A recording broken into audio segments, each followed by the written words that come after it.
अखबार के अंदर कार्रवाई हुई, पुलिस ने कल उनको पकड़ा। वो गांव कुलधरा है जो जैसलमेर का एक गांव है, भव्य बना हुआ गांव जिसकी भव्य हवेलियां पालीवालों ने। पालीवाल ब्राह्मण रहते थे जैसलमेर के अंदर, उनको लगा कि यार खेती भी करेंगे, तो खेती कैसे करोगे, पानी तो है ही नहीं। उन्होंने एक नया तरीका निकाला खेती का, खड़ीन। पानी को रोकने की विधि थी खड़ीन। आगे ज्योग्राफी के अंदर आप पढ़ोगे, वो खेती करने लग गए थे। इतने स्वाभिमानी रहे होंगे वो पालीवाल ब्राह्मण। एक किसी राजा के प्रधानमंत्री ने, प्रधानमंत्री बढ़िया था, वो ब्राह्मण थे, उन पालीवालों को जाकर कहा कि मैं तुम्हारी लड़की से शादी करना चाहता हूं। उन्होंने मना किया कि नहीं, इंटरकास्ट नहीं करेंगे, हम हमारी लड़की की शादी तुमसे नहीं करेंगे। प्रधानमंत्री ने कहा कि पूछ थोड़ी रहा हूं, बता रहा हूं, करूंगा मैं, तुम यदि राज्य मत करते हो ठीक है, वरना उठा के लेके जाऊंगा। वो गए पालीवाल ब्राह्मण राजा के पास, और राजा को जाकर कहा कि राजा, तुम्हारा प्रधानमंत्री इस प्रकार से बहकी बहकी बातें करता है, हमारे साथ लड़कियां उठाने की बातें करता है इस प्रकार। राजा ने कोई उनको संतोषप्रद उत्तर नहीं दिया। पालीवाल अपनी मीटिंग करते हैं, एक साथ 84 गांव जैसलमेर खाली कर देते हैं। पिछले 4-5 दिन से एक वीडियो वायरल हो रखा था कि किसी गांव की एक पुरानी सी दीवार को कुछ लड़के लात मार के गिरा रहे हैं। अखबार के अंदर कार्रवाई हुई, पुलिस ने कल उनको पकड़ा। वो गांव कुलधरा है जो जैसलमेर का एक गांव है, भव्य बना हुआ गांव जिसकी भव्य हवेलियां पालीवालों ने एक साथ खाली कर दी थी। राजस्थान का इतिहास ऐसी कई बातों से भरा पड़ा है। इसके अंदर पानी की कमी जमीन में रही होगी, लोगों में नहीं थी। लोगों में पानी की कमी का मतलब है स्वाभिमान, उनमें उस प्रकार की कोई चीज नहीं थी। उन्हें लगा यार छोड़ के और कहीं जाएंगे और कहीं बस जाएंगे, इस प्रकार की बेइज्जती सहन करने के लिए यहाँ पर बैठे नहीं। ऐसी तमाम चीजें हम पढ़ेंगे तो ये सब चीजें गौर करने वाली है। यूं नहीं कि भाई हमारे बड़कों को जी में यार जाके कहीं बैठ गए, यार कोई जगह तो मिल ही जाएगी, बैठ जाते हैं। आज भी कितनी विपरीत परिस्थितियां हैं कि जैसलमेर का जनसंख्या घनत्व 17 है। उस विपरीत जनसंख्या घनत्व के अंदर वहां पर लोग बैठे हुए थे, तो उसका रीजन था कि व्यापारिक क्षेत्र था, यहाँ से आने जाने वाले लोगों को व्यापार में फायदा होता, तो वो लोग यहाँ पर बैठ गए थे। तो अपनी भी हिस्ट्री 3 प्रकार से, तो ये मध्यकाल हुआ अपना। आधुनिक काल यदि मोटे तौर पर देखा जाए तो मैंने जैसा अभी बोला आपको कि आधुनिक काल भारत का अंग्रेजों के आने के बाद प्रारंभ होता है। तो जहां जहां अंग्रेजों ने राज किया, वहां वहां पे अंग्रेजों के राज की बातें पढ़ लो। तो जब आप मॉडर्न इंडिया पढ़ते हो, भारत का आधुनिक काल पढ़ते हो, उसको 2 भागों में पढ़ते हैं, अंग्रेजों ने कैसे राज किया और हमने कैसे रिटेलिएट किया, हमने कैसे विरोध किया। तो वहां 2 चीजें पढ़ेंगे, पहले अंग्रेजों को पढ़ेंगे क्या क्या काम करवाए, फिर हम राष्ट्रीय आंदोलन पढ़ेंगे कि हमने अंग्रेजों का विरोध किया, आंदोलन चलाया, पूरे राष्ट्र ने आंदोलन चलाया, इसलिए क्या बोल देते हैं उसको, राष्ट्रीय आंदोलन, नेशनल मूवमेंट पढ़ेंगे हम उसमें।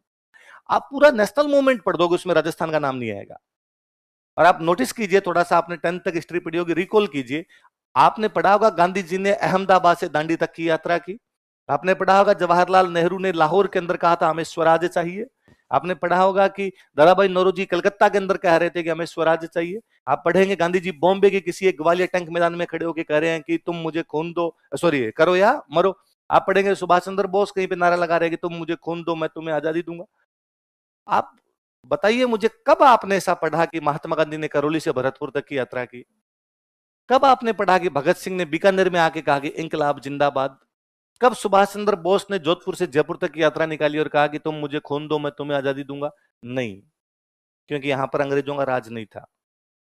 तो जहां पर अंग्रेजों का राज नहीं था, वहां गांधी जी गए भी नहीं। उस समय भारत 2 प्रकार का हुआ करता था, एक वह भारत जो अंग्रेजों के अधीन था, एक वह भारत जो राजाओं के अधीन था। हम राजाओं वाले भारत में थे, हम अंग्रेजों वाले भारत में नहीं थे। इसलिए 1911 में जब रविंद्रनाथ टैगोर गा रहे थे जनगण मन अधिनायक जया हो भारत भाग्य विधाता, गा रहे थे हम, उसके अंदर राजस्थान का नाम नहीं है, क्योंकि उसके अंदर उन उन जगह के नाम है जो अंग्रेजों के अधीन आया करते थे। आप नहीं थे, इसलिए आपका नाम नहीं है। पंजाब सिंध गुजरात मराठा द्राविड़ उत्कल बंगा। पंजाब है, सिंध है, द्राविड़ मतलब साउथ इंडिया है, उत्कल मतलब उड़ीसा है, गुजरात है, महाराष्ट्र है, बंगा है, उसके अंदर बंगाल मतलब उत्तरी पूर्वी पूरा भाग पड़ा है। आप कहां उसके अंदर? क्योंकि आप राजस्थान भारत में नहीं था, भारत में नहीं था, इसलिए आपका नाम भी उसके अंदर नहीं है।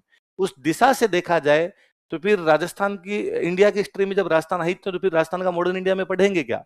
पर हम पढ़ेंगे कि हम राजतंत्र के खिलाफ आंदोलन कैसे हुए, हम पढ़ेंगे कि किसानों ने कैसे आंदोलन किए, जनता ने कैसे आंदोलन किए, मजदूरों ने क्या आंदोलन किए, ट्राइबल्स जो थे उन लोगों ने, जो ट्राइबल एरियाज है उन लोगों में जो ट्राइब्स रहती है उन लोगों ने कैसे आंदोलन किए, और किस प्रकार लास्ट में राजाओं वाला राजस्थान मिलके आज के राजस्थान के अस्तित्व में आया था। इसका इंटीग्रेशन या यूनिफिकेशन कैसे हुआ था।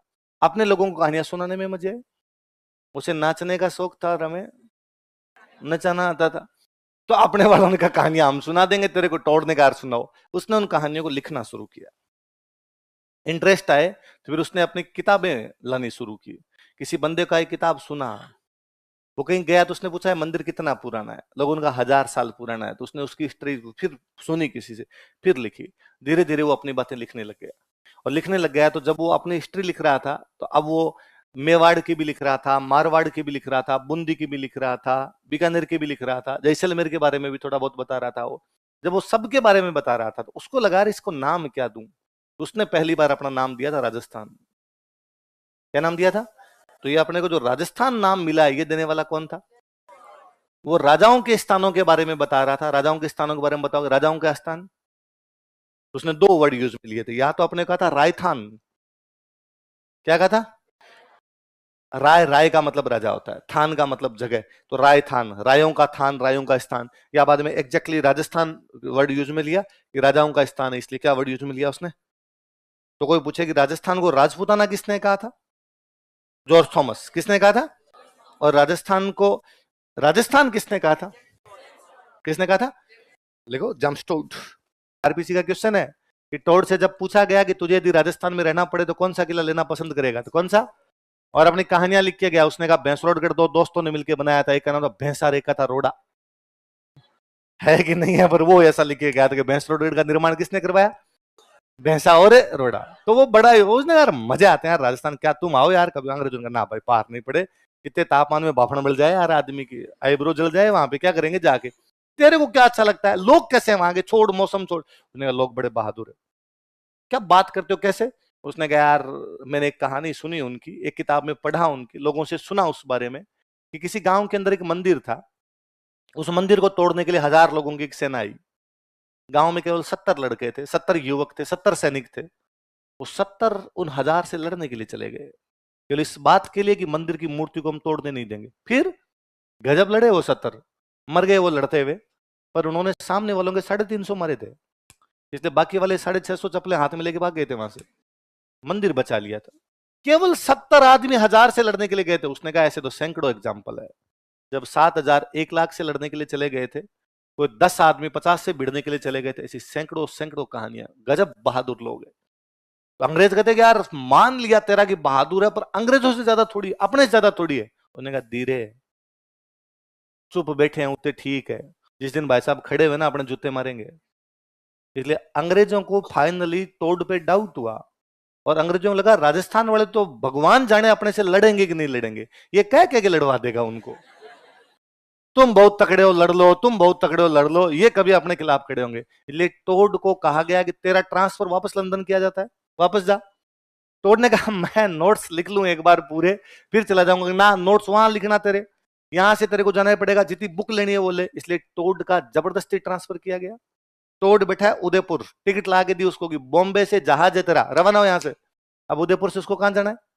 बॉम्बे। कहां जाना है? टोड ने बड़ा दिमाग लगाया, उसने अपनी किताबें सारी साथ में ली, राजा को कहा कि अब भाई जाना पड़ेगा, अपने दिन पूरे होते हैं यहाँ पर, दुआओं में याद रखना। यहाँ से रवाना होता है वो, घोड़ा लेके रवाना होता है, घोड़े पे यात्रा करता रहा, इसलिए हमने उसका एक नाम दिया घोड़े वाले बाबा। क्या नाम दिया? वो यहाँ से रवाना होता है, और यहाँ से रवाना होता है तो पहले उदयपुर, उदयपुर रहता है, तो उदयपुर से जाता है सिरोही। कहाँ जाता है? सिरोही से जाता है गुजरात। सिरोही से गुजरात आएगा, गुजरात। गुजरात से दमन दीव, बीच में दमन दीव आते हैं, दमन दीव। दमन दीव से जाता है महाराष्ट्र, मतलब राजस्थान, गुजरात, महाराष्ट्र, घूम के हो जाता। कहां कहां बताओ देखिए? राजस्थान, गुजरात, और बीच में रुकता रुकता जाता है। तो टोड अपनी एक जब यहां से रवाना होता है तो वापस एक डायरी लिखनी शुरू करता है। अब आज मैं उदयपुर से सुबह 5:30 बजे रवाना हुआ हूं, मेरे साथ मेरा घोड़ा है और मेरे साथ 5 घुड़सवार और है। राजा ने अपनी तरफ से 5 घुड़सवार दिए। राजा बड़े मन से मेरे से मिले, उन्होंने कहा थोड़े दिन और रुकूं। मैंने भी कहा कि मैं रुकना चाहता था लेकिन रुक नहीं पाऊंगा। उन्होंने मुझे एक तलवार भेंट की, एक सोने का हार भेंट किया, मुझे इतनी किताबें भेंट की, मेरे साथ खाना दिया। अब हम यहाँ से रवाना होते हैं। अब इस समय 10:30 बज रहे हैं। हम जंगल को क्रॉस करने के बाद एक गांव के अंदर आए हैं। इस गांव में 50 लोग हमारा स्वागत करने के लिए तैयार खड़े हैं।